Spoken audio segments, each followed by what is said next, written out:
pessoal, bom dia. Nós vamos iniciar a aula nessa manhã, dia 8 de maio de 2020.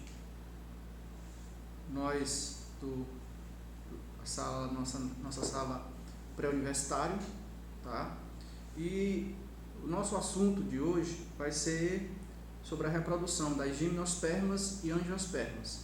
Na verdade, nós estaremos falando no capítulo 7, tá, do livro de vocês. Vocês estejam abrindo aí Biologia 3, tá? Biologia 3, capítulo 7. Vamos falar sobre a reprodução das gimnospermas e angiospermas, tá? Lembrando, detalhe bem interessante, vocês não podem esquecer, é que nesse grupo, temos que lembrar que existem 4 grupos, né, no reino Plantae. Nesse grupo nós vamos falar a respeito sobre, nós já falamos sobre Bryophytas pteridophyta no capítulo 3, capítulo 7, certo? No capítulo 6 falamos sobre Bryophyta pteridophyta, no capítulo 7 iremos falar sobre gimnosperma e angiosperma, que é o capítulo de hoje, dia 8 de maio, tá bom? Então, um detalhe interessante, pessoal, que vocês têm que lembrar, das gimnospermas, é que elas são plantas consideradas plantas superiores, né? Já desenvolvem vasos condutores, têm sementes, tá bom? E as principais espécies desse grupo, nós temos a sequoia, que é considerada uma das plantas superiores, uma que maior porte no planeta, né? São as sequoias, certo? E também outras plantas são as cicas, tá? Que também pertencem a esse grupo, certo? No Brasil nós temos a araucária, a mata de araucária, principalmente a região sul do Brasil, tá? Nós vamos encontrar esses tipos de plantas. Outra coisa interessante, pessoal, é que as gimnospermas, elas vão produzir esporófito, certo? A reprodução se dá através dos esporófitos, certo? E essas folhas modificadas, elas são chamadas de esporângio, geralmente são reunidos em estróbilos, que formam tipo um cacho, aquelas sementes, estróbilos ou cones, tá? Propriamente dito, que na verdade é a estrutura principal responsável pela propagação ou reprodução da espécie, tá bom? Outra coisa interessante é que também eles podem ser chamados até mesmo de fetos, tá? As sementes aí garantem a reprodução. Então, um ponto bem importante a respeito das gimnospermas.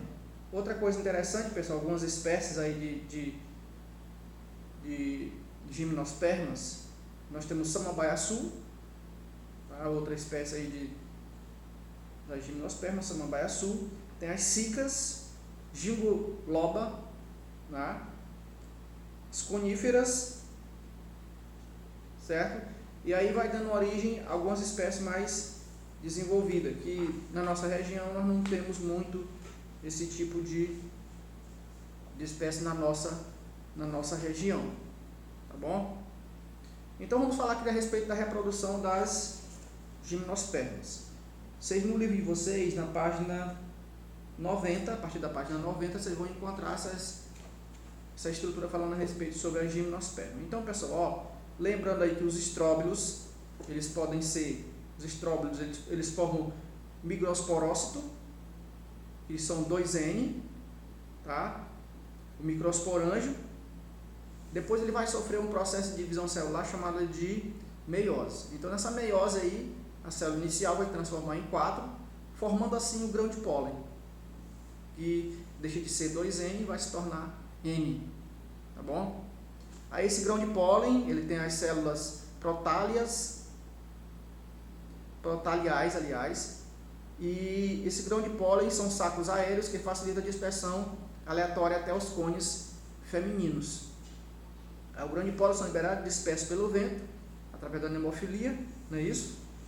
E dentro dessas sementes aí, vamos acontecer um processo que é a célula chamada célula espermática. Tem o núcleo vegetativo, aí também vai ter a oosfera. Então podemos entender, já que essa planta não tem flor, não apresenta flor, o processo embrionário de reprodução delas acontece na própria semente, tá? Aí estão as células espermáticas, que formam os gametas masculinos.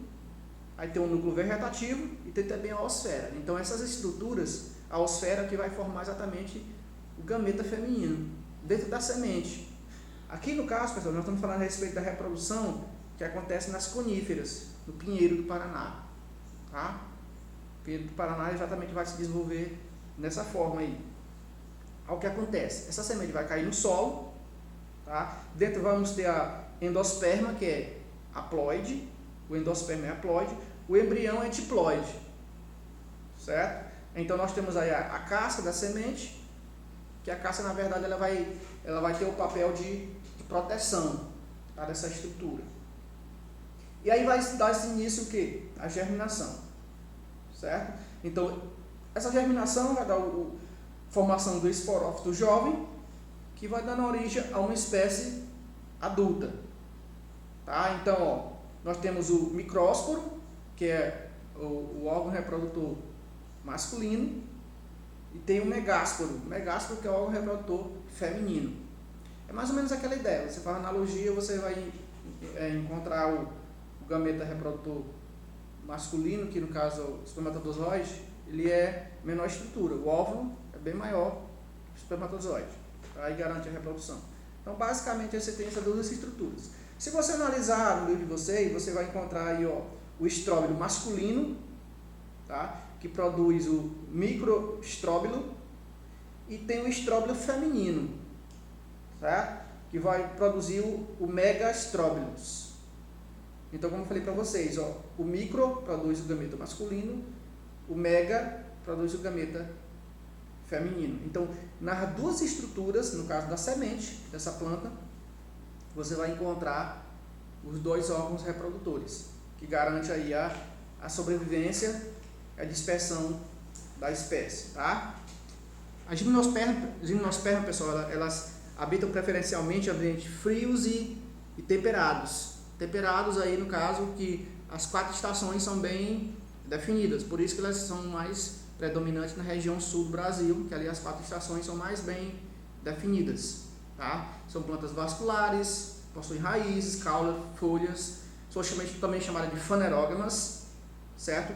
No que diz respeito à semente, que as sementes são expostas, certo? Por isso também são chamadas de gimnospermas, sementes expostas.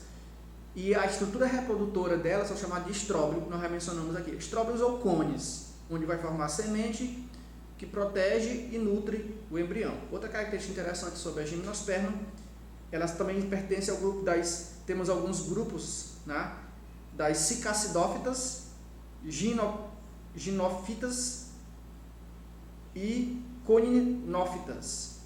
Constitui um grupo com o maior número de espécies. Outra coisa interessante, pessoal, no que diz respeito à reprodução delas, que elas apresentam alternância de geração. Essa alternância de geração pode ser heteromórficas, característica do ciclo de vida das gimnospermas, ou seja, hetero por quê? Porque são ciclos diferenciados, tá?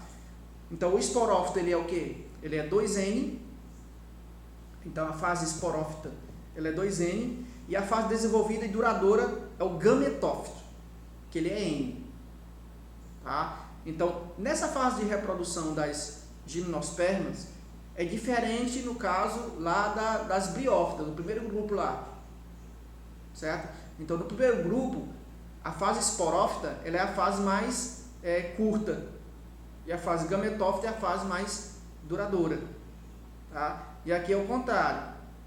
Então, ó, o esporófito que é desenvolvida e duradoura, e o gametófito é menos complexo e passageiro, é uma fase mais passageira.